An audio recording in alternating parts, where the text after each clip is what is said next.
A very good evening to you, or good day, or good night, wherever you are in the world. We'd like to welcome you to the Salvation Show. I'm Paddy Mack. Alvaro Lucchese. Sean McInerney.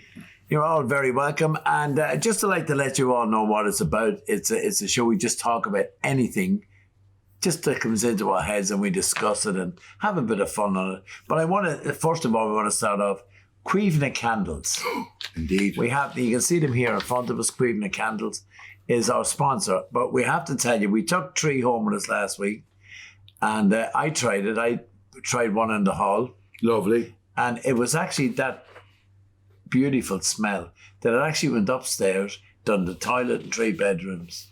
Lovely. It was beautiful. No matter where you were in the house, you can smell So it. it's a strong, aromatic, it's a lovely, pungent candle. yes, and it's from Louth. But you know what? Sorry, you don't have to light it to get the aroma from it. That's I know, do it. you know. And it's also got a crackly one. So it's got the Yeah. wooden thing, so it sounds like a crackling fire. But listen, Laura is the proprietor of Cuivna Candles, and check them out. It's cuivnacandles.com. And we have a breakdown of the different candles. We had Louth, which is like bergamot and musky. So Cork is wood, sage, and sea salt. sea salt. Wood, sage, and sea salt in Cork. And then Donegal, it's mouth-watering vanilla pods entwined with soft, powdery hints of creamy cocoa. Yeah, well, just to let people know is that every candle has a county. And every county has its own scent. And has its own scent. Yeah. And it's Fermanagh is citrusy. Galway is rich, lush Galway lavender, lovely. amongst other It's stuff. a great thing for helping you sleep. It is indeed. Lavender. And Kerry is musk and sandalwood. And Kildare, sheer lily and white rose. Oh, beautiful. sounds Yeah. lovely. It sounds lovely, but I'd love to know Laura's inspiration. Yes, I'd love to find out. In fact, it'd be nice to invite Laura in here some evening. Absolutely. There was one here from Armagh. Armagh, go on you. Heartwarming blend of spicy cinnamon, apples with hints of nutmeg, vanilla, and sugar paste. That's, I'm going to tell you, Antrim. Juicy oranges from Antrim. There you go. With so much that's the Mandarins and tangerines. that's the colours of the Antrim. There we see now. You see that? A little bit of knowledge now. You see that? it's a gammon. I'm not. Alright. Now, just to let you know where you can get us if you would like to watch us, you Where can are get us on iTunes, Spotify, Google Podcasts, and we're also available to watch on YouTube. As I say, we just sit here and we talk. Absolutely. And Loads. should you have an hour or so to while away the hours, or your medication is kicking in or kicking off, We took ours early. just join in. I mean, it's harmless banter. We hope nothing too precious. Nothing too precious. Nothing too controversial. No. I see Peter Nielsen. Peter Nielsen got on about when we were talking with Thin Lizzie about the Aston Club in 1970. And then where else? And And then he said they played in the Adelphi on the 15th and 18th of July 1972. Wonderful stuff. It's fabulous. I think that was just before Whiskey in the Jar. There we are now. And if you listen to Whiskey in the Jar, there's no bass in it. Okay, I'll take your word for it. Yeah, because Phil Lynott couldn't play the bass at the time. If you watch Top of the Pops, he's playing guitar. And did they not have a bassist? Did No, they? Really? It was Eric Bell, Downey, and Phil Lynott. So he was just, you can hear the guitar going. And then, the talk is the brush heels showed him a few chords on the bass. We've had a few topics that was taken from last week's show as well. And one of them is Paddy's cat dying. What did you call it? Larry. Larry. The only reason why the grandkids couldn't name it, and I fed it, and I said, look at him, he's as happy as Larry now. And it just... Oh, that makes sense. And unfortunately, it had an accident, was hit with a car. And my grandkids... Quite depressing. Yeah, my grandkids surprised me the other night with a kitten. And I thought it was lovely. Shiting everywhere. And what are you going to call that kitten? We're going to call it Elsa. It's a female. Okay. So you watched a wee bit of Frozen. that film. Well, no, was it? Is it? Yeah. What did we see the other way? Discussed it slightly. We touched on it. Born Free was the That's because it was a cat. Yeah. yeah. It's a female. It's black and white. It's a Dundalk cat. Fair enough. And Is that a cheaper license then? no, the license is not cheap. Okay. But why do you have to get a license? For black and white, but cheaper the colour one. There's one here also I wanna about thank Paddy, you. the Iranian man who lived in Paris airport for 18 years dies. Mehran Karmi Nasseri inspired Steven Spielberg's film The Terminal in 2004, starring Tom Hanks and Catherine Zeta-Jones. I don't remember Catherine Zeta-Jones. How was she I involved? can't remember that either. Well, it's about one fella living in an airport. It was a big airport. Walk around the place, She yeah. was probably the girl behind the He counter. must be trying with Ryanair. Yeah. Stuck there for 18 But years. why did he? Did he go to the airport? Asylum. I think it was asylum. He was seeking. He was nationalist or something. It was some sort of political reason, and he was asylum seeking. And then once he stayed in, I think was it Charles de Gaulle? Was it? Yeah. Paris Air. Well, yeah, I think it was Charles de Gaulle. Once he could stay there in it, easy. I don't know what the ramification. I don't know what the sort of the makeup of the particular criteria, but he stayed there for 18 years. Incredible, isn't it? It is. 18 years. My goodness me. Huh? I know some people who are getting flights. Nearly there 18 years. Indeed. Yeah. But Lord of mercy on his soul. Indeed. No indication of his age, no. No, it didn't say. Now, Right. our next topic, and I was there, I seen it, I shook the man's hand today, and I said, well done to you, Martin Miguel. Oh, and team. The Wonderful. and the Fair team. play. Such a magical night at Frostable. It was unbelievable. Over 8,000 people there. Absolutely. And you know something, I passed it the next day, you wouldn't think there's anything on there at all. Brilliant. The I place drove is through the spotless. square tonight. The town's just looking lovely. It's beautiful. Seriously.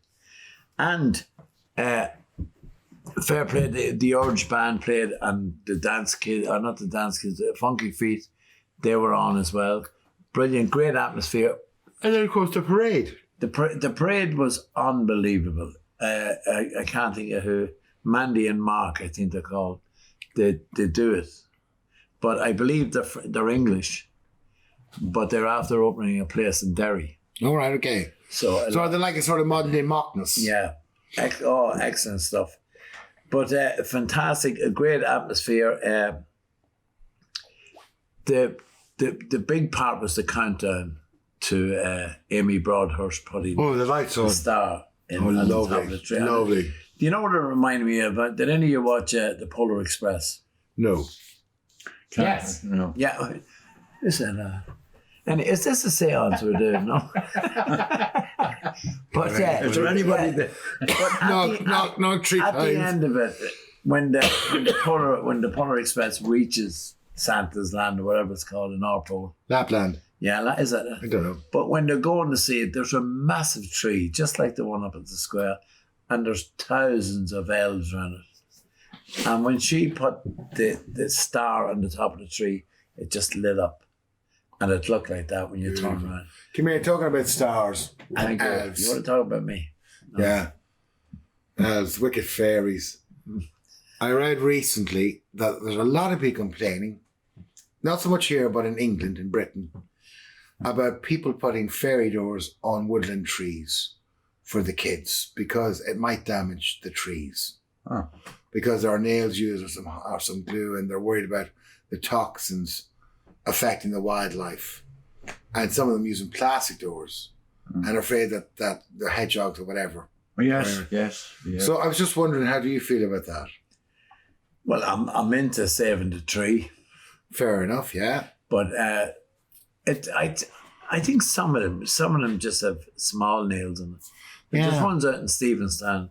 But that's what I was thinking. You see, locally, They're lovely. we have You're them. walking around, And it's just great for kids. It's magical to kids. Yeah. To know. Well, I know for a fact that anything just hammered into the bark, it damages the bark of the tree. Yeah. But I've also seen trees grow into benches. Do you know what I mean? That they're very Yeah, resilient. they're brilliant. So they're gonna, but I know that's Matches.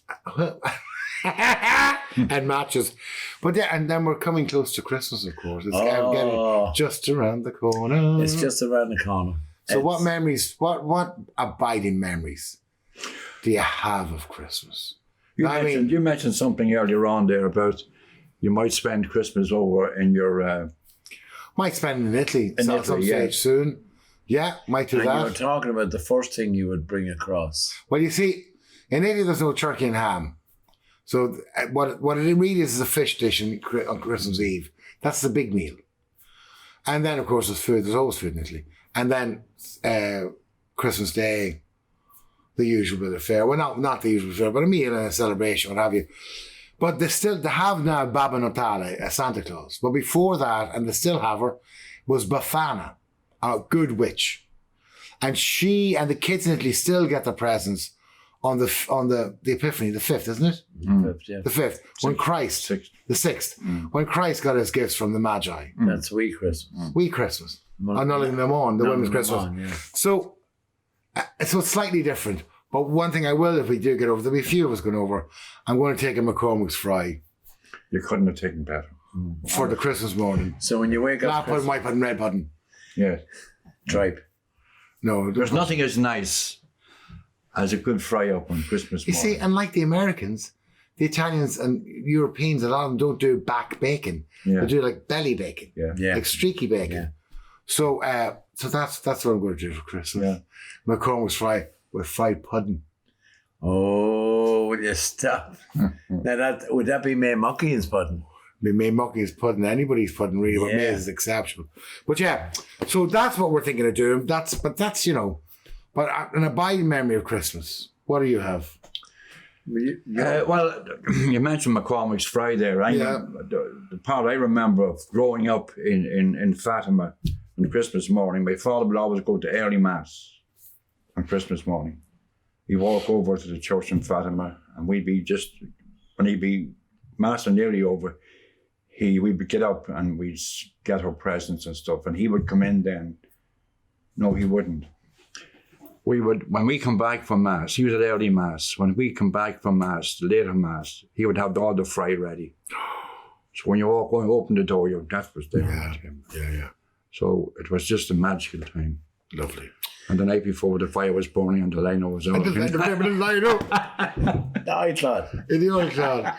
And yourself, Patrick. Oh well, last week we didn't have a turkey. We always had an octopus every Christmas. It wasn't as nice as Are you turkey. sure? No, It was a leg for everybody. no, it wasn't as nice as turkey, but we all got a leg. Oh, holy God. No, it was the same. I think it's the same everywhere. There was a fry there. There was always a smell of McCormick's fry every Christmas morning. I mean, up the street, everybody had it. But I remember in Seatown, way back when, coming back from Mass or going to Mass, depending on what time you went, Sunday fries. Every house was frying. Pork of some sort. And I know it was against the law at the time. A Friday night evening. For the tea, there was a fry. But Really? It was a Brilliant. fast day. Oh, say nothing. I want to say nothing. Yeah. Why, do you not like fish, Paddy? No, I don't like But also, fish. I don't red like fish and white sauce on a Friday. You'd smell it throughout the town. Yeah. Absolutely, yes. Everybody would be having And red fish and white sauce. You remember the guy who said No, what did he have? You remember Black pudding and white pudding. Yeah. Sausage and wraps. Yeah, he did. No, it was fish on a Friday. That Yeah, was but it. you remember your man going around and he always shouted something. What did he shout? Who? The fish man. The fishmonger. I don't know, what would he be shouting? He always said, herons alive and their eyes wide open. Are you serious? And what did it sound like? Go for it. Oh, well, I used to mumble it, you know. Like the newspaper guys. Merry Harold! Yeah. Merry Harold! But he come out and all the women would be out with their plates and he get Maybe the newspaper. Yeah. Newspaper as well. And How long did that go on till? that went on for years. And they'd say to him, Johnny, whatever his name is, will you got them for me? And he got them, put them on the Brilliant. plate. Now, would he be in a motorised or a car? Oh, just on a flatbed. A flatbed truck. Flatbed truck. And there was ice in some of them. And I dare to say that his name was Morgan. Yeah. Was he Morgan? Yeah. Was he one of the Morgans? Yes. Yeah. That's how he started off. Yeah. And then you have the Excellent. milkman coming around with the big long lad. Non-pasteurized. No, just having me boobies. No. Just the jug that he had. You remember there was a big long spout in it, and there was always a Ponger. Ponger. and he poured it in, and that was it. And then a lot of people some of the kids wouldn't know about it nowadays when the milk was at the door and the cream. Oh yeah. You know, and And frozen. And the birds. But when it was frozen, it popped up through the See how it silver top. popped up, Yeah. yeah. Yeah. When they came in bottles. Did we have a milk floating in the dog? I can't remember. Was there electric milk floating in the dog? No, it was a horse and cart and a Right. van. Colin Farley was. Dundalk Dairies. Yeah. There was a fellow, and another gentleman who was under delivering milk was Paddy Flynn. He was from just this side of the border. Okay. He would come in with his brother in round Fatima, But wasn't there a dairy. Duffy's Dairy? Wasn't it on Gray's Lane or something like that? No, I can't remember. was it Gray's? Gray's Duffy. Dalgan Dairies. On Gray's Lane. No, it was. Where's Gray's Lane?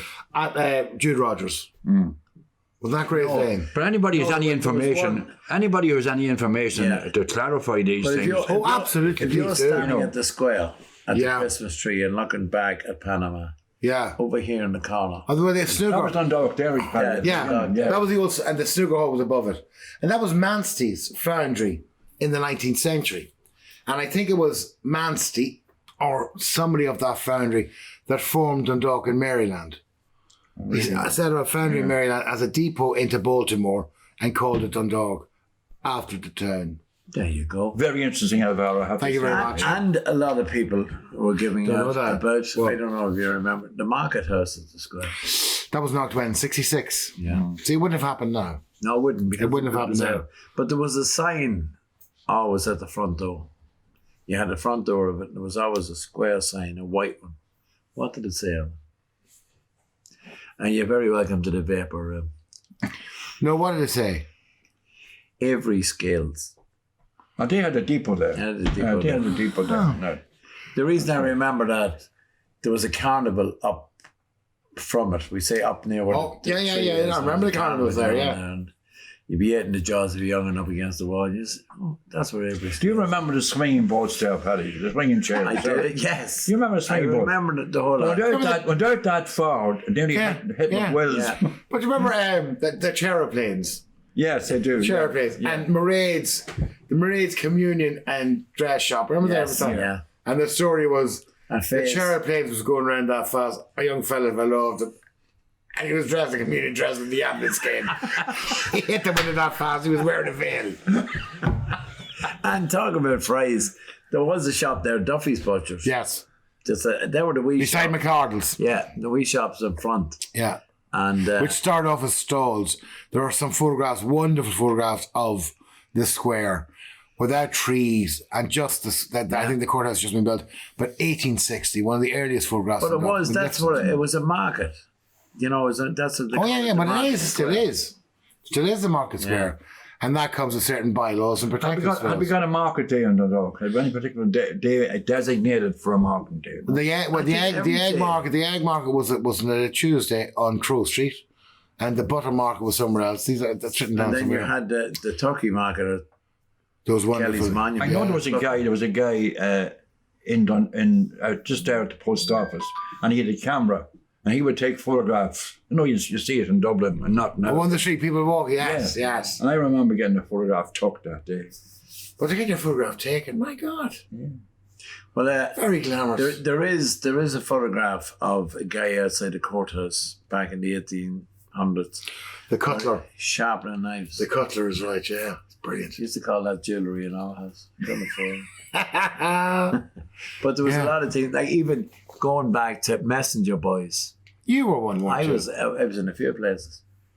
So where did you start off? I with? started Did off. you have the bike with the thing in the front? Yeah, the lad in the front. I started off with Frank Murray's Butchers, Baby Beef, Bridge Street. When Bridge Street was a two-way street. Can you imagine? Yeah. remember And then that. there was a sign outside Kinney's Bakery that says, Messenger Boy wanted. And I says, well, that'd be a wee bit better. So I applied Why do you think it would be a bit better? because there was buns. Fair enough. I got, but the only problem with Was the money the same? no, it would be the same as Yeah. it was about. Did you get any freebies, Paddy? Oh, you did. When you, I mean, officially. yeah, and Yeah. Paul Conley, Paul in Liverpool. he Paul done the worked in baking. Kinney's. He was a baker, Right, okay. and He I lived remember- next door to Paddy. and we lived next door, Baker Street. But the difference in the bikes was there was a big box. The post office. Do you see the post office near bikes? Yes. We had the same money for the boxes on the front. I got you, yeah. And was it sitting over the front wheel? How difficult was that to manoeuvre? I know it was no bother manoeuvring it. But I have images of Granville there from open all hours. Do you remember? Yes. Well, inside was trays where you put the buns and that, and you travelled from Kinney's in Bridge Street to the Emo, which belonged to Kinney's. Oh, at the square? Yeah, and you leave the buns in there. You go around with a credit union, Dundalk Credit Union there was a cafe around there. Oh, you paid by the mile, Paddy. I was paid, but I'll never forget. I presume you must have left buns into Adsies. I did. On Bachelor's Walk. Yeah, done the whole lot. Yeah. And What year was that, Paddy? Was Nazis there that time, Paddy? Yeah, oh God, yeah. Adsies was there. And do you know the side 50s. of the Imperial? Yeah. Where you have the punters going down. Yeah. Now there's hoarding around it. Yeah. There was little houses there. Yes. And I used to go there every Monday to a man and woman and collect. Do you know the big jars or the big tins you used to have stuff into for shops and that? Mm. Yes, I do. And Yeah. pick up 6 of those. Sorry, did they make them or clean them? No, the tins were that size. Of what? Around. They were just ornery tins. But when I would take them out and put them into the big truck, they were full of eggs, cracked eggs. Already cracked. Already cracked. Gotcha. And we brought them back. But I'll never forget when Bridge Street turning into a one-way One-way street. street. Right, yeah.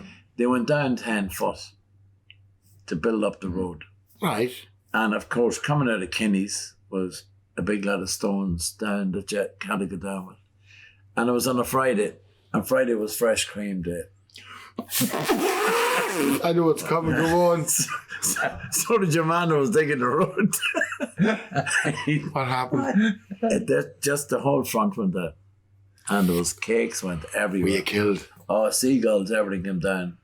The They said you couldn't do anything. about it. morning's bake. Yeah. It was down that far that there was a funeral in St. Nicholas' Church. And I was going, passing Kenny's. We were actually Didn't bother going down till did yeah, we were actually looking down at the house. You know, Oh, come here. Listen, if they went down 6 foot, they must have got obviously 10 foot. 10 foot. Yeah. They would have come across some archaeological stuff, and of course it wasn't protected.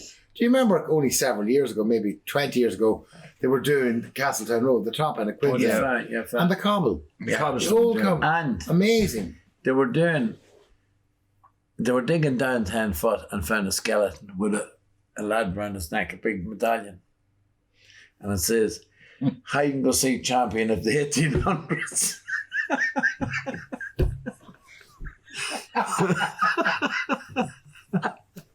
And it was great. Like going, I have a story in Bridge Street. Can I tell you a story in Bridge Street? Mary Doyle. You know Mary Doyle? oh, not Mary. Johnny McGann's wife, Mary, the beautiful Mary Doyle, crossing Bridge Street one day. And she said this in the house a few months ago. I said, I never ever thought I'd ever hear somebody saying that. I was nearly killed by Demis Rousseau's car. I said, could you repeat that? She said, yeah. Crossing Bridge Street, Demis Rousseau's car, I'll presumably go from Belfast from Dublin to Belfast, nearly knocked her off her feet, given out reams, looked inside, there's Demis in the back. Sorry. There's a hurry. Go to Kenny's, there's a sale of fresh cream. Would you ever think that somebody crossing Yeah. Bridge Street in a dog would have said, I was nearly killed by Demis What's Rousseau's the car? chances of that? Absolutely, huh? Love it. The chances Oh, of but like, there was great times in Bridge Street. Great But come here. sing pub. Bridge Street. So from let's say from the Green Church to Bridge Street, that in effect was medieval Dundalk. Yeah. That's where the town was. Well, they say that St. Nicholas's Church, the Green Church, was a Catholic church. But of course it was. It was Yeah, Catholic I know. before the Reformation. Yeah. And Before Henry VIII wanted his son. But so that was medieval part. So John's Lane, they're even medievally shaped. Yeah. Do you know what I mean? When you look at them, fascinating stuff. So that's part of old, and I think part of the wall is still there behind Joey Donny's corner. There's an old part of the wall Yes, behind, yes, and I yes. think that is still part. That's the Dundalk wall. comics there. and Yeah, around there, I think so. then if you look at St. Nicholas's Church, there's two. If you look around, if you're standing, let's say, the Bowron bar, we say, Yeah. and look over. St. Nicholas Catholic Church. Yeah. Yeah. If you look over at one of the walls, I think it's near the fence, you'll see an arrow. It's Okay. either pointing down or pointing up. Well, that's ordnance, isn't it? No, that's for flooding. There's Oh. a lot of flooding, and they came up to that. But that's quite a rise, though. But if you can imagine yourself that, take away all the houses, and that was medieval and all. The market square was outside. Yeah. The Green Church, and we're is it O'Connell's Drapers? Yes. Yeah. That was the burgomaster's house, Yeah. and where Boyle's Delft shop is, the corner there of what was Church Lane, which is now York Street. Under there are cells, Yeah. and Oliver Plunkett was held there before he was taken to Tyburn. Yeah. And where O'Connell's is, there is a walkway underneath. I think there was a courthouse there. Well, that was the burgomaster's house, the size's house, maybe. Walkway went Listen, to the cells. anybody who's had any more information, please Yes. come in. Come in, sit with us, or write into us, or let us know. Even the death cell is still in the town hall. But yes, there were cells on the town hall. Only It was one. rebuilt. Because it went fire in 47, was rebuilt then by 53. Right, the town hall, which is now Antoine Arts Centre. But obviously the subterranean was kept as foundation. Yeah. But that's fascinating. But But what I can't understand is that we have the most historic part of Ireland on the East Coast, and yet yeah, we don't get. we had the discussion. I mean, like, We don't when they get did as many when they did the East, the ancient East. So they did the wide Atlantic way. When they did the ancient East, the booklet stopped at Drogheda, Yeah. and we have the most prehistoric and Neolithical sites in the country, Yeah. in Louth. So they'll just, we're not even on the weather map. I think we've covered this, so I'm not going to repeat Anyway, it. covering it up. But anyway, there was a lot of singing pubs around here. yes. We had Andy Weissman's at the bridge, which was called the Cabin after it. You had Dixon's. Frankie Monteagues, didn't he have it? The late Frankie Montague. Fancy, You yeah. had Dixon's, which was McGuill's, and there was always a piano in it. And there was a photograph. Was that the same end of Gwillan that moved up beside the Green Church? No, this is Frank alright, McGuill. okay. He had the Undertaker. as well. But Very in the pub. Grocery pub Undertakers. Feed you, flood you, and bury you. Yeah, bury it. But in where the piano was, there was always a frame photograph of a lady. Who was it? I know. I know. Who? Violet Carson. Yeah. Because you told me. Yeah. Ina Sharples. Which one? Dixon's or Enders? Dixon's. Yeah. There was Violet Carson. always that. And They were friends. I think because she was a friend of the first Mrs. McGuill. Yeah. Now, Violet just getting back to the prompts, Drogheda is nearing a city status. Excellent. I love Drogheda. So the population now is 45,000, and at 50k, it's eligible to become a city. Is that it? I thought it was. Yes. I thought it was a Lord Mayor, a seat of education at third level, like a university. College, University, thought, and something else. cathedral. But if you can imagine that Drogheda wasn't touched by Lord Clonbrassil, Roden, because what Clonbrassil did to the dog was he demedified, medievalized it, and built the Navy Bank with the stones from the keeps. But Drogheda still has a lot of its medieval infrastructure, very evident, a lot of which is lovely. And even though we had mentioned earlier that Cromwell went in and sacked it, it will still survive from Lawrence's Gate right up. Yeah. And I think, fair dinkum. But there is a lot of derelict buildings on the way into Drogheda from Dundalk side. You go down the hill there, and before you go on into the main. Are you talking ancient ruins, like ruins?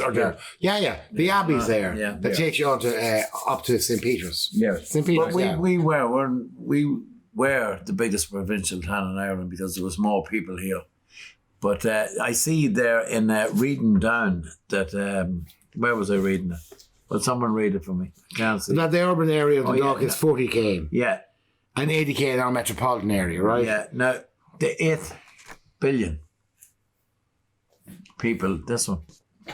In the Philippines, the 8 billionth person has just been born. Yeah. 8 billion. Well, At the turn of the century, approximately, well, not turn of this century, 1900, there were 2 billion. That's staggering. How did it? No, John. Advancement of stats. How did it? When a boy meets a girl No, and they wait a love minute, each hold on. other. The eight. The whole hands. Wait a minute. The whole 8 hand. billion. Who decided that this? Well, person it's an was the 8 approximation, billion? but I think I'm pretty. Give or take Yeah. a billion or two. No. Plus or minus. Take a million. Only one way to stop all that. Eddie Maguire's. Why? Get an Eddie Maguire shop Why in the Eddie Philippines. Maguire's? Why? Television. You have to have a television. Because he used to say that when someone said, many's in your eyes, 8. It's just not television. I often wondered. Moving right? on. I live in a house in the Valley in Dundalk. 1903, 2 up, 2 down originally on the original build. And families of 10, 12 were reared in it. Now, and I understood how firstly, how did they manage? Right? And I queried that for many years. How did they manage? And then it dawned on me. Because your dad had a shop. Because that had up. And only recently it occurred to me, where were they conceived? And when? A school. How often you go down for a bag of coal down the back shed? Where were these kids conceived if there were 11 others hanging out of you? But that, The Immaculate Conception. that was moments. Indeed. Now they're called senior moments. Absolutely. But I often wondered. But there was now, going back, like there was a lot, there was one room and 8 people sleeping in it. In the one bed. Yeah. You know, and there was that many pissed to bed, there was a rainbow over out in the morning. No, but you know, there was a lot of people and there was a lot of talking done at night. Yeah. You know, and there was a lot of singing done in that bedroom. Push it. You know, and there was no babysitter. But look at now in the pub. People are on the phones. Yeah. Look at our dinner tables, people are on the phones. Where's the art of communication when you can only communicate? I know people who don't even ring people. I said, ring them, it's quicker. No, I'll text. Yeah. Just ring them and say you come and just, if they answer the phone, they're alive. Why you text for you to wait to them? Anyway, the immediacy of communication has resulted in lack of communication. Yeah. It's incredible. Yeah. What did you say? I can't remember. Ooh. My head went funny. But we have a lot of topics here, and say if you have a topic you want us to talk about, we will talk about things. Now, there is a lot of comments for us last week, but Taylor Swift. Not about her. The tickets are costing thousands, 48 to 400. Yeah, from 48 to 400. From $49 to $450. Yes, For where, when, how? for a concert. Where? Then resold for 22k. But are these concerts in Ireland or in America? In America. Yeah, you see all these ones buy your tickets and then they sell them. But Yeah, chatting. a lot of people are looking for tickets. And what did they say the cost there, Sean? For one ticket, someone bought it. 22 grand. 22 grand. And what's The guy played in the Vapor Room every Saturday night, not a word of it. No, I'm saying nothing to no one. No. But I know that we pay one of the. Firstly, I read recently, our IKEA in Ireland, we pay 70% more than most European countries for IKEA because they all presume we're wealthy. And you say Irish, they bump it up. We also pay the highest in concert tickets in Europe. Yeah. But I can verify that. We actually do. And we had this conversation about Barbara Streisand, who I'm very fond of. Who I think is a great. No, I think she's a great artist. But I remember reading many years ago, the Italian said, "How much are your tickets?" No. How much? Yeah. I wouldn't give her the license. Oh, really? She was refused. Because of the price of tickets. I went to see. Vaffanculo. How much? No. I went to see Barbara Streisand. You did, Yeah. in a delightful field, I believe in Kildare. I believe, yes, it was. It was a few years ago Nice now. smell of, It was €250 for the ticket. Each. For one. And when we got there of a Sunday or Saturday evening, I'm not sure, we were ushered into Now, in fairness, ushered into a ploughed field. but that was very badly organised. You can't blame Babs for that. No, I can't blame Barbara for it, but I can tell you who I can blame. Anyway, it doesn't matter about that. That's another day. But not realising that this was where I thought was in Castletown House. But it was, but not in the field behind us. It was a field surrounding it. And the weather was quite inclement. There was that many people going to the show on the the N7 or the M7. I'm not sure what it was. It was a chock-a-block, and everybody was just parking their car on the side of the road and running to get their seats in Castletown House. And there was that many people. There was people who paid €500 for tickets, and the people who paid €100 for tickets took their seats because there was nobody in them because they were delayed. There was an uproar at. Quite rightly too. It was absolutely horrendous. But look at the memories. On a clear day. Well, I didn't realise, Alvaro. I don't like concerts. I didn't realise that I was dressed in a three-piece, double-breasted But it was shirt. Barbara Streisand. No, never mind her. Anyway, Barbara saw you. No, but I mean to say, I was dressed all wrong for it. We're coming in Wellingtons and raincoats and hats, and I'm in a three-piece suit. I got that wrong. Not alone did I get the money back. You're Berber. You're Burberry, and you're Berber on you. Wrong. Yeah, I don't know. But anyway, it was. I don't like. It was horrendous. It was a horrendous night, and but I must say we got. I don't like. Did you put it off your phone? By the way? I forgot to put it up. Yeah. Do you want to get it in? I'll just knock it up. Your dinner's ready, Paddy. But I don't like concerts for that reason. I don't like too many people. I don't like crowds. And particularly now, I need a toilet. So I don't like concerts for that reason. There's too many people. Well, I'm going to one in a fortnight in Dublin. Where are you going? Tell me now. Celine Byrne, in the Poor Guys You see, Theatre. but that's a presentation in a theatre. Yes. That's not that. You're talking about a massive concert. No, I wouldn't have that. No. No. And I was very few, but the two I was at that I thought was well worth thinking about was Prince and James Brown's last tour. And it was just wonderful. Just to see them live. But I'd rather not go. I go to theatre. But I couldn't deal with a big crowd. Unless, of course, there were particular tickets. We had a box. And I'm not joking. Seriously. Oh, yeah, I agree. Because now, at my age, I'm thinking, I'm going to be crushed. No, I need a toilet. Well, no, I understand. Where's the loo? I understand where you're coming from. Do you understand me? Before you sit down, you say, well, what's the toilet? It used to be the exits, or the chuck wagon, or the bar. Now it's the jacks. Well, I have to say, Seriously. I did a couple of concerts. You know that I was at. Now you wanted, were you at the Eagles perchance? Go away, were you? A couple of times. I missed the Eagles once when they came to Ireland. I was playing at a wedding that day, and the bride. The inconsiderate bastards. The bride said, "No, we can't shift it till next week."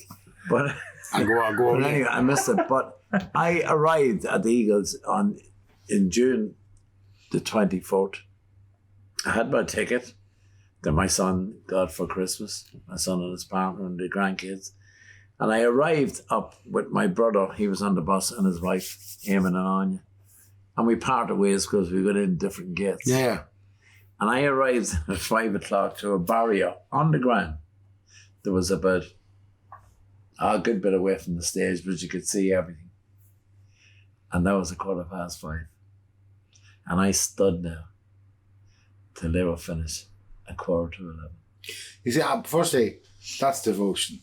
It's devotion. Secondly, but I couldn't. Yeah, I've learned never to take a drink when you're going to stand at a concert. I mean anything. Because when I was standing there, I met up with a few people from Derry, a few brothers and sisters. We had great fun. And one of the girls says, well, before the start, I'm going to get a drink. 2 days later, she was still coming back. And I paid, my son paid for that.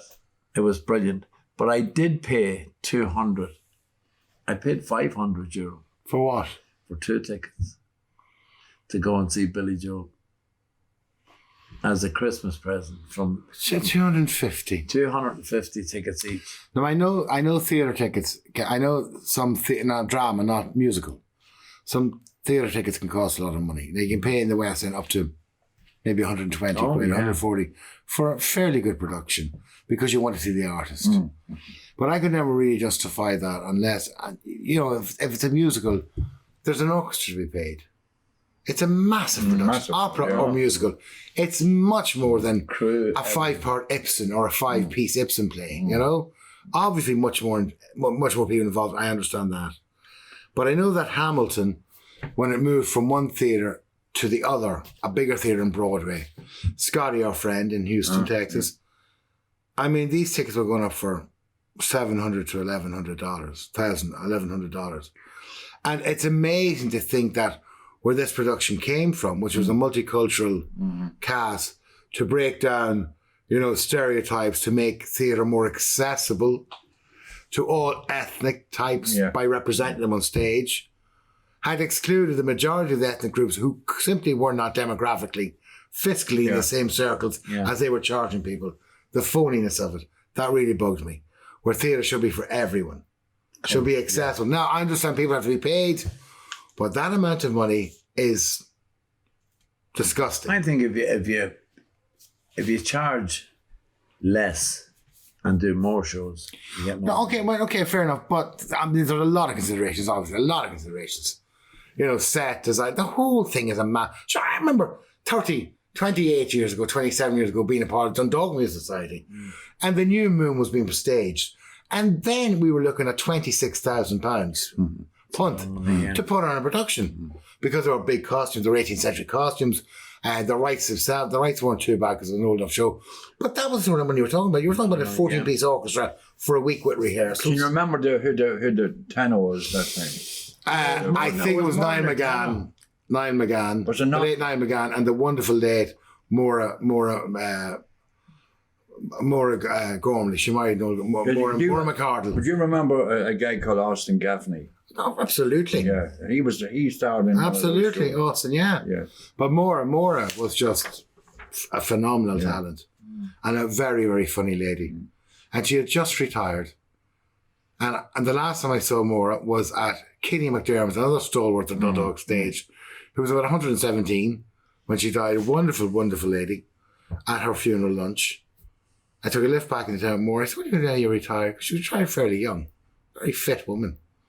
She was going to do a bit more golf, but she was going to go back to the singing more and do more productions, get involved again. Didn't make You didn't see the year. No. So cruel. Anyway, so I often think of Maura when I hear The New Moon. Yeah. And when I play it on the radio, Lover Come Back to Me. And I'd love to see, could we get a recording of Maura that's a clean recording, not an old video recording, But you can clean them up now. But then again, when you go up to the town hall, I'll call it the town hall, it's called on tone now, the town hall, and you go upstairs to the gallery, to the balcony rather, and the gallery, all the photographs. Yes. Yeah. And if you just take your time and read those, people have forgotten about who were on stage in for 40 years, who would have started in the 20s. They're a vibrant part of our cultural life. It's great. It's And it always done well. So the festival, Look at drama festival. If you say to anybody now in their mid-20s about Dundalk Midnight Fest, they wouldn't have a clue. No. And if you you can't impress on people how big this was. It was fabulous. And not only how big it was, I'm not even talking parochial terms or national terms. I'm talking how it was viewed worldwide by community theatres throughout. We had them in South Korea, Japan, every state of America. Houston. Scotty. Absolutely. Well, Houston, Scotty came over with the Germans. As in, Scotty came over with Brie McBride, the late wonderful Brie McBride, who was a director, a broadcaster, and an adjudicator for theatre. And she went to Heidelberg in Germany to the American forces, who had this magnificent theatre in their base. And they presented one-act plays. And Scotty was over doing drama with them. His mum, his late mum Glenda, was teaching the kids in the base in Heidelberg, had an accent. Scotty went over to see what the crack was, sort of look after. Then was asked to direct productions and stayed with them for several years. And that's how Scotty came over here, via Germany. And these connections were made. But there's some wonderful, wonderful But when you were memories. saying about the war, it was a festival that catered for everyone. You had It started as a Grape and Grain with Yeah. Andy McWillings, we mentioned several times, and the Church Street Traders. Yeah. That's where it started, the Grape and Grain, and it expanded from there.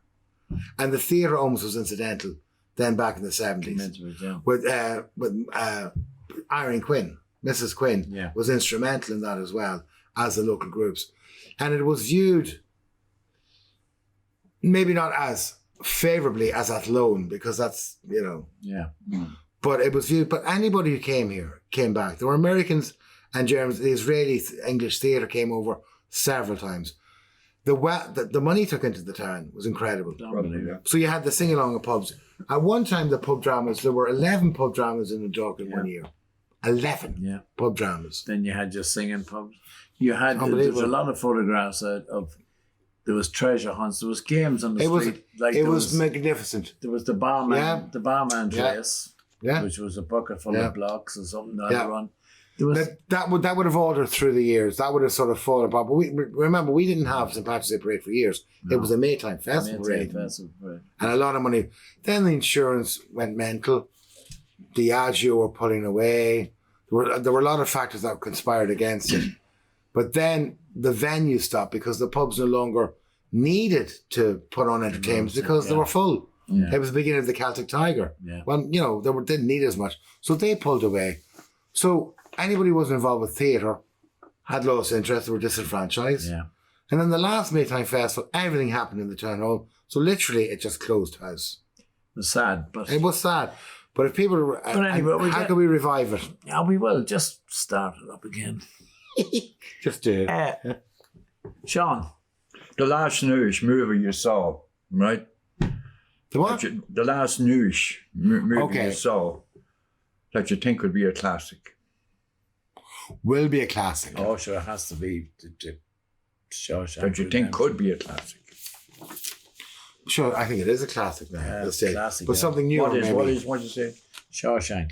You took the words out of my mouth, Paddy. No, he didn't. It's written there, Sean. No, you did. You stole my The thunder. Shawshank Redemption. Yeah, I think it's definitely one of the best.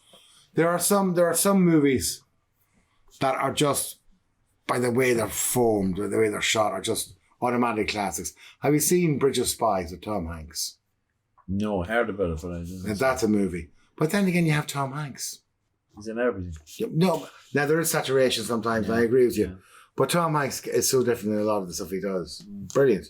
But he But does. Bridge of Spies is a good but movie. he does. He changes a lot in it. Now, And not as much now as myself and Sean, the Sean Shank Redemption. But good job. Well, it's better than the Swift and the shit. But you said that. what I say it for, will you? What was that? Shift of Wheat. The Shift of Wheat. Yeah. Now Now, we'll have to shout. right, we're on Mastermind. What would be your topic? My topic would be musical theatre and Carry On. I could answer a lot of What do questions you mean? on Carry On. Carry on. At music Carry On theatre. after. No, Carry On theatre, Carry On movies, the genre Carry On. I could answer a lot on those. I equipped myself with a lot of information, several books, and all the movies except for England, Emmanuel, and Columbus. I won't adore myself. And the rise of Jared. See, it's gone now. No, I wouldn't do that. And I'd do something else. But yeah, Yeah. I'd carry on. Carry on. Musical theatre and carry Musical theatre, not contemporary musical theatre, but musical theatre. But certainly, my topics would be Carry On movies. Sean. I have a great draw for British politics.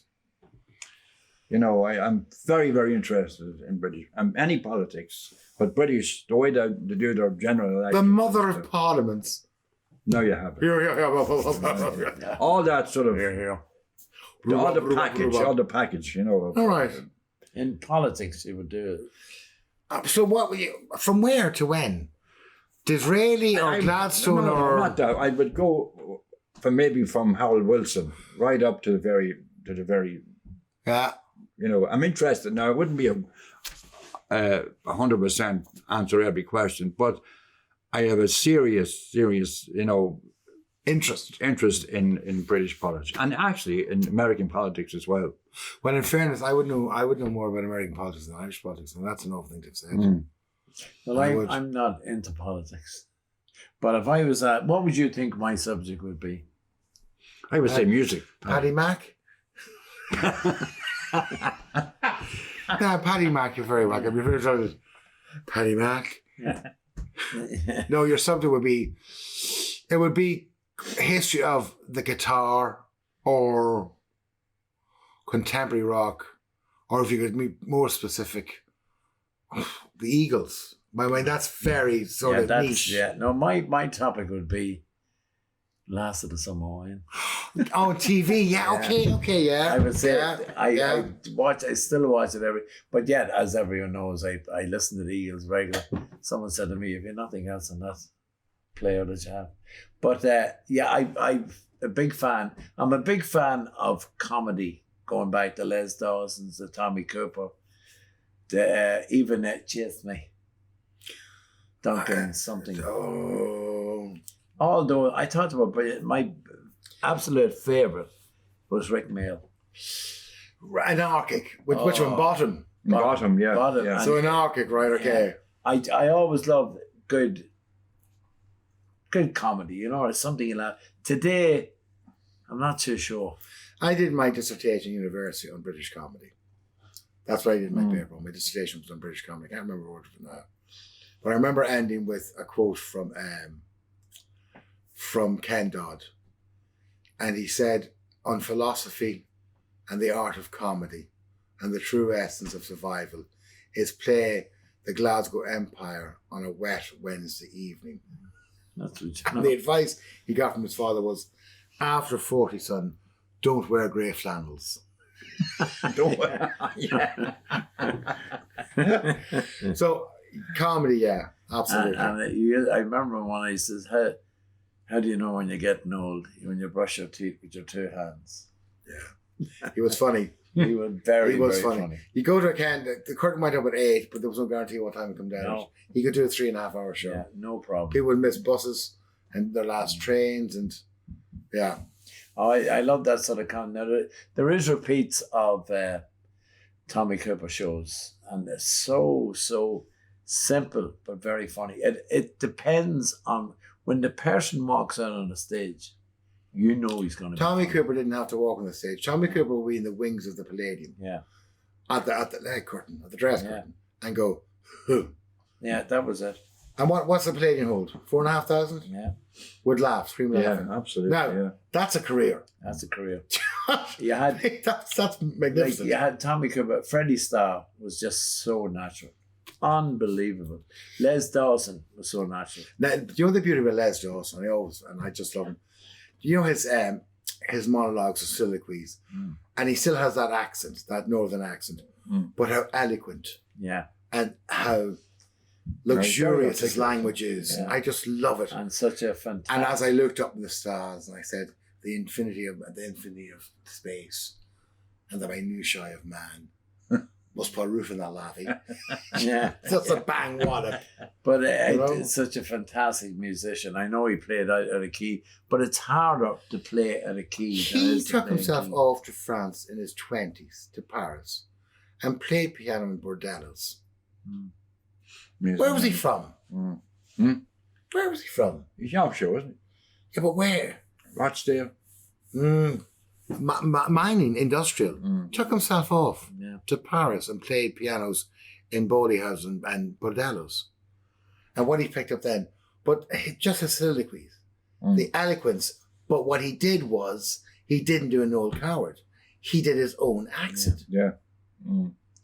And in response to that, then there were companies then in the 90s who did Shakespeare in colloquial accents. Like Richard III was a Yorkshireman. So why would he sound like a rather trained Laurence Olivier? Now is the winter of discontent. Yeah. They did it in Yorkshire. Yeah. Now is the winter of discontent, which worked. Yeah. You know? But the other side of that too was he would do with the one, what do you call it? Barraclough. Roy Barraclough and him. Absolutely. Sissy and Ada. Sissy and Ada. Sissy and Ada. One was a complete snob, one was completely devoid of culture. Did you get to, how was Greece? Did you get the Acropolis? It wasn't enough since I arrived. The Acropolis. Oh, yeah. But wonderful stuff. But when you look at those two, Sissy and Ada, whatever. Yeah, Sissy and Ada. there was always 2 women like that in your town. Oh, God, yeah. You see it, lots of them. Oh, yeah. Absolutely. There was someone talking the other night, I think it was Billy Condy, that would come back in the show. He says there used to be some women to be sitting there and then they'd start lip syncing. You know, that's what he means, you know. Oh, yeah. Yeah. Norman, I can't think of the comedian's name now from the 30s and 40s. An English comedian, Norman Foster. No, not Norman Conley, he's later. That's where Les Dawson got this from. So it was women over, chatting with the humour, working class humour. Yeah. But also, when he does that sort of stuff, as sitting, were the women in the mills who couldn't hear each other from the machinery, but could lip read if they're exaggerated, and that's where it came from. And the same with Hilda Baker. Now, it seems to be that Northern English humour, and we're talking about British humour particularly here now, was more comical, or less finessed, let's say, than Southern humour, right? And like Hilda Baker, oh, she knows, remember that? Oh. She had one of them hysterical rectomies. Yeah. Are you still standing there? Yeah. Do you remember a guy on TV in the 60s, before colour, Freddie Frinton? Oh, yes. Freddie had the broken cigarette. Yeah. And yes. With keyboard Cleed, no. Yeah, not. Oh, he was. No, that was Freddie Davis. That was Freddie Davis. Yeah. Freddie Frinton, yes. Freddie was. He was always drunk, like. Yeah, yes. He's a kind of a male. What we were talking about earlier on there. Hilda Baker. That type of wit about them, But then, not forgetting our own Irish comedians. And then we didn't have television like the Brits had. So we didn't have like the Benny Hills. But our comedians were very much like, I always thought that when one looks at the career of Thora Hare, example, you're talking about that's from my time. Maureen Potter. Yeah. Jimmy O'D. Funny. Cummings, Barry Cummings, Harrosh. These comedians that came through. Yeah. Well, we didn't have music hall as such. We would have variety and pander like the Brits, but not a tradition of music hall concert party, maybe. There was a lot of great Irish comedians. Brendan Grace. Excellent. Do you like Brendan Grace? Bottler. Oh, I remember back in 1974, I was playing with a band called Guys and Dolls. Yeah. And we went to play in Strandhill in Sligo. And we were all over there and we set up the gear. And we went back to the hotel. We were staying there that night. It's called a stayover. We were going on to Galway, up the side the next night. And I remember Eamon McKevitt coming in with a tape. And we got a tape of her. It was Brendan Grace. And we just laughed the whole night. Brendan Grace had the same trajectory as Billy Connolly. Yeah. Folk singer to comedian. Yeah. So he started as a folk singer and then would talk to the crowd and realised he was getting more laughs than when he was getting close, obviously, with the music. And very similar to Billy Connolly's trajectory as a folk singer to raconteur to comedian. I was originally a folk singer. Right, so back in the day, so... Yeah, well, I remember people just going to say, oh, folk, he's here again. Dressed as Mary Hopkins. Wow. Would you read out the last prompt there? An Irish photographer. 8 billion. What? Second page. Yeah. Do you mean there's 2 pages? Yeah, no, one. This one here. Where am I going? Oh, an Irish photographer who sold a photo of a potato in 2016 for €1 million has made a 183,000 tax settlement with the Revenue Commissioner. Kevin Abosch, whatever his name is, now with an address in New York, made the settlement on foot of an audit case for the undeclaration of income tax. Picture was sold to a European businessman. €1 million for a photo of a spud. It's not even peeled. No. A photo of a spud. But you see, it wasn't a naked photo. It was still in a jacket. But seriously, so what is art? What value is art? Because what value is art? Because there is no technique in this. Where the likes of Damien Hirst, it takes technique to cut a shark in half and put in formaldehyde. It takes effort. Yeah, but if you look, this is a photo of a fucking spud. Yeah, it's light. It's whatever. That looks like my head in the shade Yeah. Do you know what I mean? Well, how Agreed. is that 1 million? So that's the craft. So But you it's say to no- yourself, can you justify this price? A diamond encrusted, diamante encrusted skull will be worth so much because obviously the materials and the time. This is a photograph, a potato. So that's bunkum. Spud. That's bunkum. That's nonsense. And it's what that one that Banksy did, which was brilliant. Do you remember that piece? Yes. And then the moment it was sold in Christie's, Yeah, it was Shredder, built in Shredder. That was a wonderful piece of artistic anarchy. Magnificent. But this is It's nonsense. ridiculous. Now, there is ones in many of a gallery, the unmade bed. Now, again, Tracy Emmond. I can get that. I literally get that. Get out of No, I get it. what do That you was think? assembled and that was just simply a snapshot. I get that. I say, yeah, okay, I go into gallery space because it's not the art that makes it art, it's the space it's viewed in. A play is only a play, is it, once you establish an audience, wherever that may But be. why is it when years ago, if you didn't make your bed, you wouldn't get your dinner? Maybe she didn't, but I understand that. So now, my dinner Yeah. and the bed I'm after leaving is worth fucking millions. Yeah. Mother of Yeah, Jesus. I made bed, Tracy, and I get it.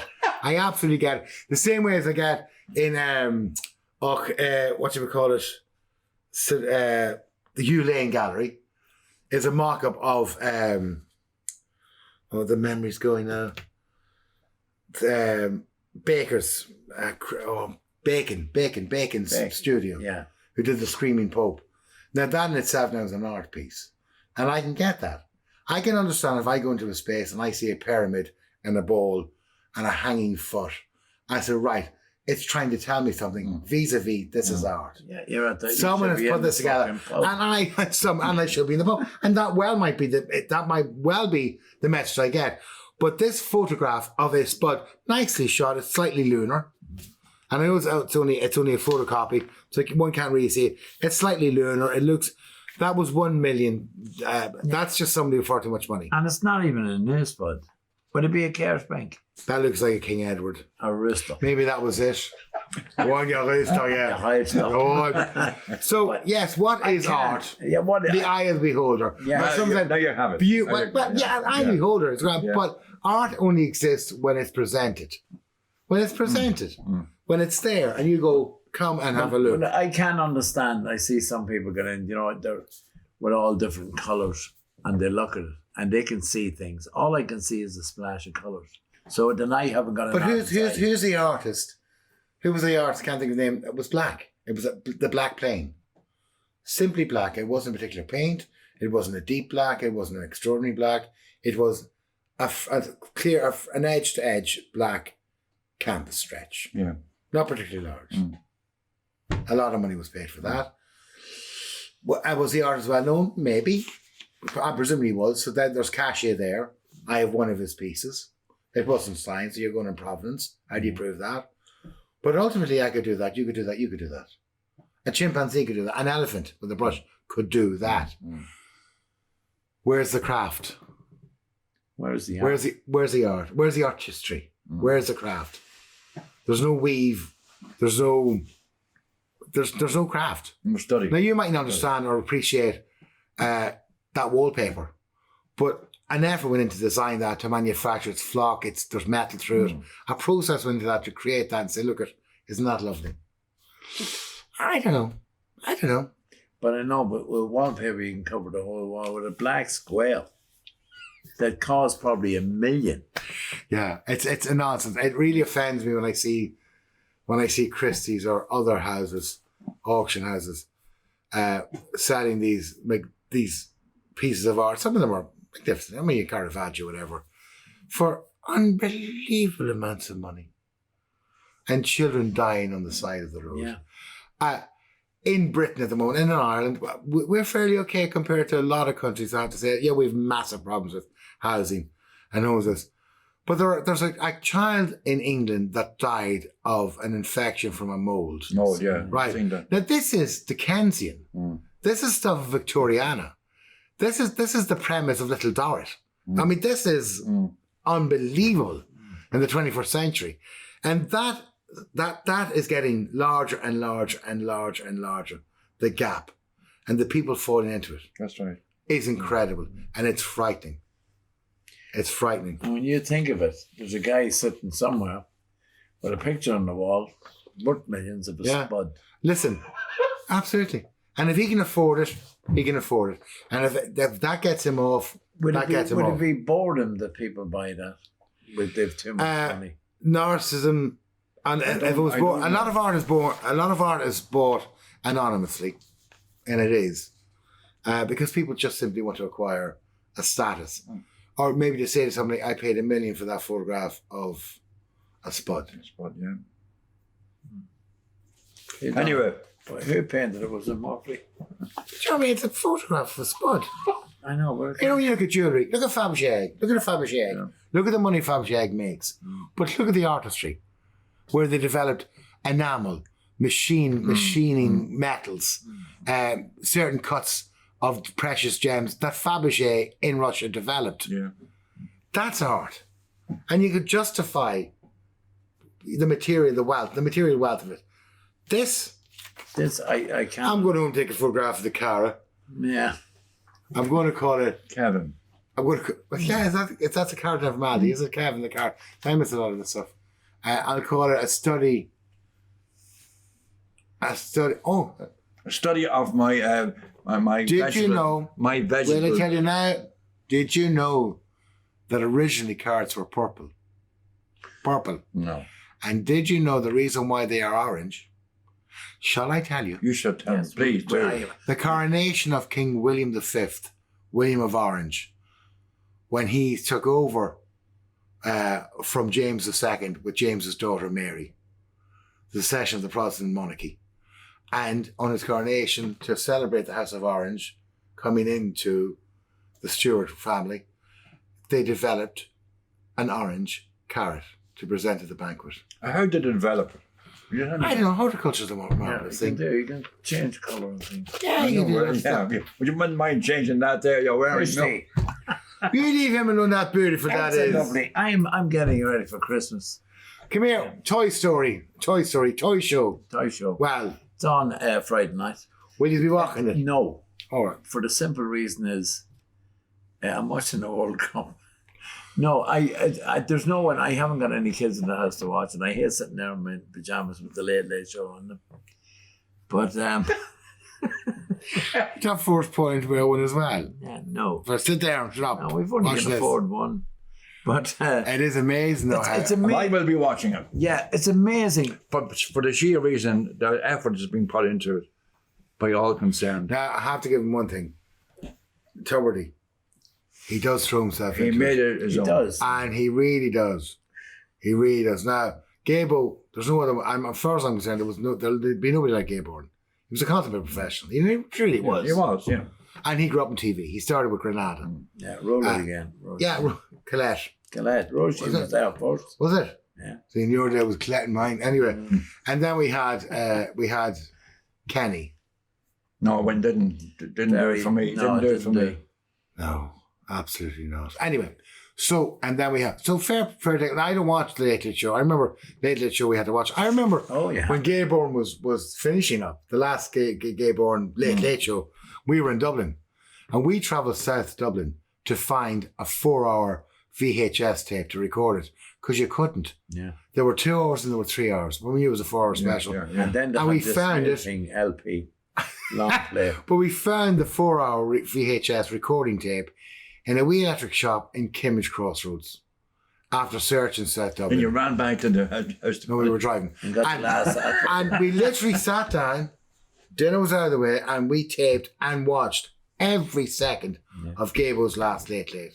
Every second. Unbelievable, isn't it? Oh, nothing to do with the toy show. It was just a 4-hour special. It was when he was leaving. When he was and giving Bono and the when he was boys. giving the motorbike for And you Bono two. and the boys presented with whatever Harley Davidson, whatever bike Harley it was. Davidson, yeah. But all the guests.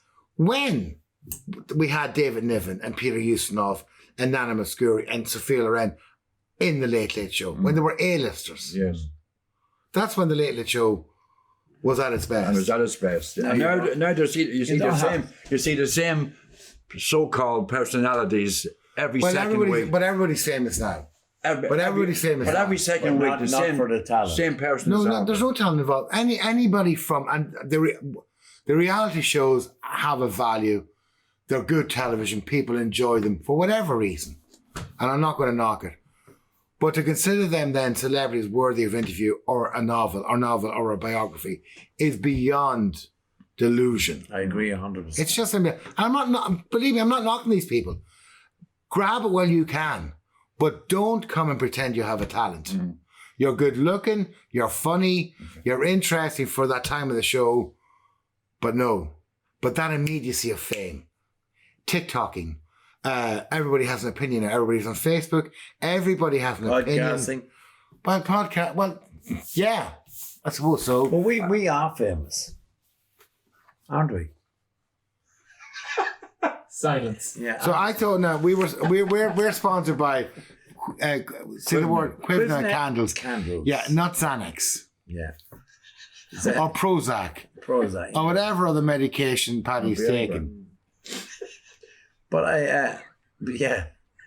But talking about television. Now there is an awful lot of reality TV, And they're shows. great, and some of them great. But Come Dine With Me, Yeah. Four in a Bed, Love Island. You don't watch them then. No, I don't watch them. No, I don't watch Love Island like that. And the one thing that I have to tell you really, really gets to me is Marriage at First Sight. Where they meet somebody and they marry them. Marriage at First Sight. There's one in Australia, Marriage at First Sight. Now, and that's not protecting the sanctity of marriage and that, which is important to a lot of people. I canvass for marriage equality. Pounded the streets and bang on doors. And then these just meet and get married and decoin the whole practice. Anyway, we're on to over. Thanks very much. Medication, please. Naked attraction, that's your problem, Paddy. Yeah, you see that naked I think attraction? that's hilarious. I think I love that it's the story. stupidest. I think it's deadly. It's unbelievable. I think, and it says exactly what it is. Yeah. It's like, what are you into? You came across it by accident, didn't you? We just going through the Yes. channels. We're just going through the... I came across it 3 Cut times. that. In fact, I'm I not to won't go. see My it. head's have to go No, funny. but like you have the mass singer. Then Now you that's had- entertainment. No, you had the It's a mass true talent. dancer. Then you had the mass singer in the jungle. You know, they're running out of ideas. Yeah. No, I Absolutely. understand. I remember watching the first 2 seasons of Big Brother saying, my God, this is a wonderful experiment on psychology, on humans together. Throw them in like an anthill and see what happens. And it was fascinating. The Jungle, same principle. I can't watch it. I don't watch can't it. watch it, no. But I can't watch those Tucker trials. No. No. Can't be doing that. Would you do a Tucker trial? No, are you kidding? Would you not eat a kangaroo's? No, I wouldn't. No, absolutely no. And that's a very reason why I don't watch it. I'm okay with the bugs and stuff to a certain point, but no. And there is a sort of gladiatorial feel to it. Yeah, and You want someone to fail, or someone to vomit, or someone to faint, or someone to choke at a fucking tarantula. No. I get Naked Attraction. I understand that. I love First Dates. I love that show. But what is your opinion? What is your opinion on Graham Norton? You mentioned there. Oh, I love Graham Norton. I think he's a brilliant. I think I think he's one of the old school. I think he is. I think he has Look a back fantastic at show. the likes of Parky. Parky and all them there. They were just absolutely. I read brilliant. Michael Parkin's biography, and it was even a young man as a reporter, as a young kid as a reporter. Wonderful. He was approached by Who Do You Think You Are to do a show, and his family was that boring. This is a quote from that has just stopped filming. Nothing happened. He's from Grimsby. We're going to wrap up We're now, going you to guys. And Yeah. if you want to, Listen, check the out. show is available on iTunes, Spotify, Google Podcasts, and also available on one to watch on YouTube. Yeah, one to watch. Now, if you would like a topic taken up, we are here to have a bit of fun as well. Got a bit serious tonight, but we got it across. Well, it does pop up. Yeah, it does. I mean, and it's also- spud. Can't be funny all the time either, yeah, you know. but you have to. I can't anyway. Queevna candles, that's them here. Well done, Laura. Not Laura, beautiful. they are beautiful candles, and they're a smell from each county. Do you know what's a great idea now? That's the That Pug would Factory. be a wonderful present for Be a beautiful Christmas. friends and cousins and family abroad, Yeah, generally for the Do diaspora. we know what price they are? we'll find out now. It'll come up on your screen as we leave. So, but no, truly, that would be a great gift Yeah. for any member of the diaspora. Yeah, but and in fact, one of the weeks we might get Laura in to tell us more about them. Be nice to have a chat about. But as I said to you, I got one last week. I lit it in the hall. It done upstairs. Yeah. It just went round the whole aroma around the house. Same as you last Sunday morning, wasn't it, Paddy? Something similar. But that was an accident. It was a black wind. But as some young fella says, hey, what colour's a fart? I don't know. It's blue. How do you know? Because it's blue from the hole. But or even a better joke. Well, There was this fella. Go on. He'd a problem with flatulence, as they call it. Flatulence, okay. And he had to meet the girlfriend and our family. He was invited to Sunday dinner. And he's sitting at the table, and of course he goes, and the father says, Rover, come out from underneath there. And your man says, thank God, he thinks the dog. And he goes, again, he says, Rover, will you come out from underneath there? And your man's smiling, and he lets a big watery one. He says, Rover, come out from under there before that cunt shites on you.